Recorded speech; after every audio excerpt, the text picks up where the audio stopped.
গাজার উদ্দেশ্যে রওনা হওয়া ত্রাণবাহী নৌবহর গ্লোবাল সুমুদ ফ্লোটিলার আকার এখন ৪০টি জাহাজে উন্নীত হয়েছে।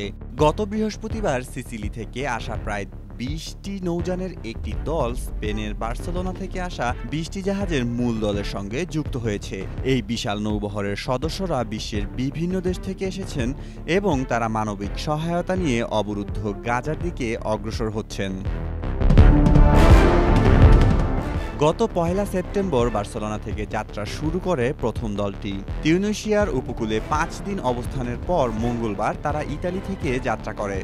ইতালিতে সিসিলির উপকূলে অন্য একটি দলের সঙ্গে তাদের মিলন ঘটে। এরপর থেকে তারা একসঙ্গে পূর্ব ভূমধ্যসাগরের দিকে এগোচ্ছে, তাদের লক্ষ্য গাজায় পৌঁছানো। অ্যাক্টিভিস্টরা এই যাত্রাটিকে গাজার উপর থেকে অবরোধ ভাঙার সর্বশেষ প্রচেষ্টা হিসেবে বর্ণনা করছেন। নৌবহরের যাত্রাপথে ড্রোন হামলার শিকার হওয়ার অভিযোগ উঠেছে।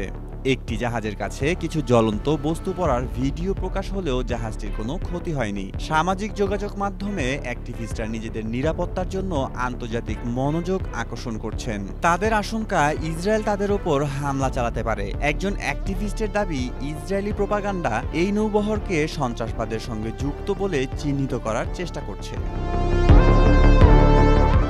এই মুহূর্তে নৌবহরটি গাজার উপকূল থেকে প্রায় ১০০০ মাইল দূরে রয়েছে। তাদের ২০ দিনের যাত্রাপথে তারা প্রায় ১০০০ মাইল পাড়ি দিয়েছেন। বর্তমান গতি অনুযায়ী গাজায় পৌঁছতে তাদের আরও ৮ থেকে ২০ দিন পর্যন্ত সময় লাগতে পারে। একই সময়ে গ্রিস থেকে আরও একটি ছোট ত্রাণবাহী নৌযানের দল গাজার দিকে আসছে। এই নৌবহরগুলো গাজার বিপর্যস্ত মানুষদের জন্য খাদ্য, ঔষধ এবং অন্যান্য প্রয়োজনীয় সামগ্রী বহন করছে। মেহেদী মাসুদ, জনকণ্ঠ।